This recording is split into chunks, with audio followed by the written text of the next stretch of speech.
到处都是监控。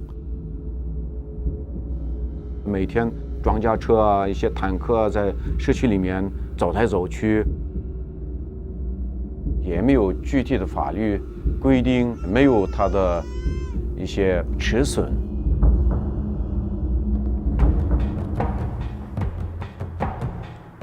Reporting in Xinjiang, in China's far northwest, feels like traveling in a war zone. So we're here in Urumqi, which is the capital of Xinjiang, in a market downtown. The security here is incredibly tight. There are armored cars on the street, police stations on every corner, and tons of surveillance cameras. In the past year, police have stepped up security. The region is now under what's probably the most intense government surveillance in the world. Here, China is experimenting with futuristic spying technologies. For years, China has tried to suppress a separatist movement made up of Uyghurs, a local ethnic group. Authorities say the separatists are Islamic terrorists. We came to see what life looks like in a place where your every move can be monitored.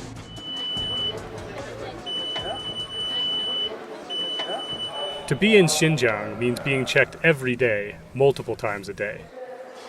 When you go to a market, when you drive a car, when you take a train, even your smartphone is checked. As reporters, we were stopped dozens of times by police in just a few days. Our interviews were interrupted. We were detained and chased out of town. Daily life can be exhausting even for people who approve of the security, like this wine shop owner we met.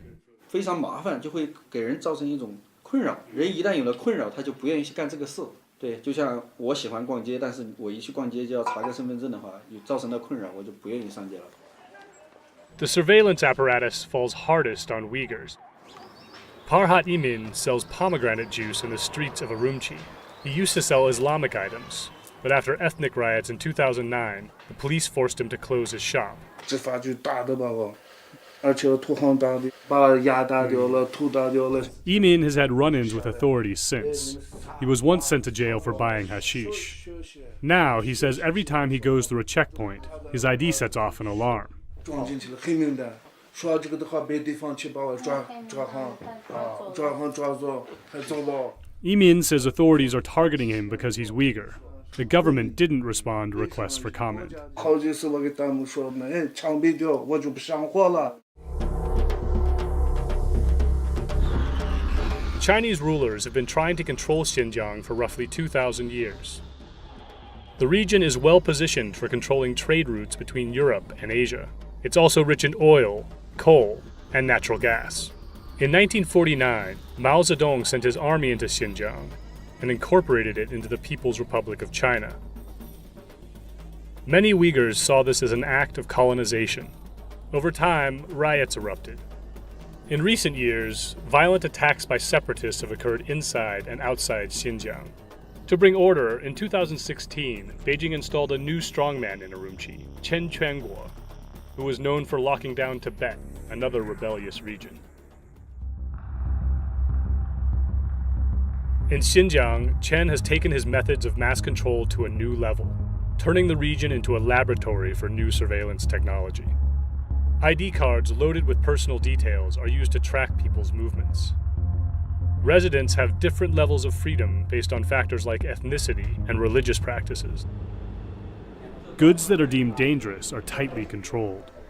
If you want to buy a knife in this cutlery shop, for example, the purchase is tied to your ID, as this salesman demonstrates.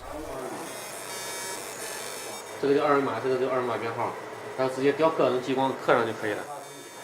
就是一个身份证画面上面，然后一读卡，这个叫身份证照片、身份证号码，然后民族、家庭住址都有了，然后生成一个二维码。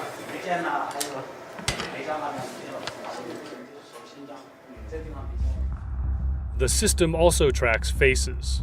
An immense network of security cameras, some equipped with facial recognition, is constantly monitoring the streets. Facial recognition systems are also used to match people with their ID cards, everywhere from shopping malls to gas stations. Authorities use artificial intelligence that can alert them if someone in a video is walking too fast or parked in the wrong spot. The government has also massively increased human surveillance. It has recruited 6 times more policemen this year than it did in 2015.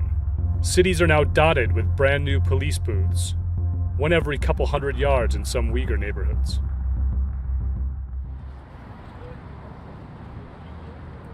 For Tahir Hamad and his family, all of this was too much, so they fled to the US.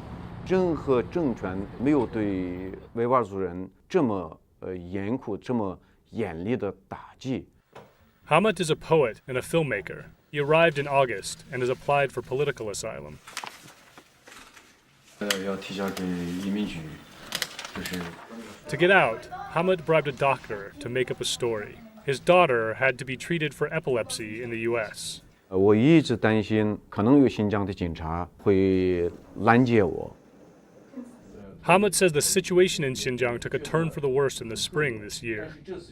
Police started collecting massive amounts of detail about the lives of Uyghur residents. 这个表格呢，就是发到每一个人的手里。这边有很多信息，他的民族身份、维吾尔族、无业人员、有护照、每日礼拜，这是给人打分，判断这个人是放行人员还是一般人员还是不放行人员。Hamad and other Uyghurs in exile say people categorized as unsafe were sent to study centers for political education. We found one of the so-called schools buried down a rural road on the outskirts of Kashgar. It was newly built and looked more like a prison, with watchtowers and walls topped with razor wire. 这是说白了，这是集中营。这个时候就通过监控来指定抓什么样的人。The government didn't respond to our request for comment, but Hamad says many more people are being detained today than in the past. 很多人他不知道为什么被抓，不知道把他送到哪里，不知道什么时候放出来。In Xinjiang, China's experiment with surveillance isn't just about fighting terrorism. It's also about Xi Jinping's ambitions. One of the Chinese president's signature initiatives is to develop trade routes across Eurasia, and Xinjiang is considered key to its success. President Xi, I want to thank you. On top of that, Western leaders are reluctant these days to publicly challenge Xi Jinping on human rights.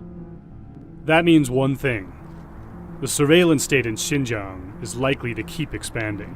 也就是梦见新疆，梦见乌鲁木齐。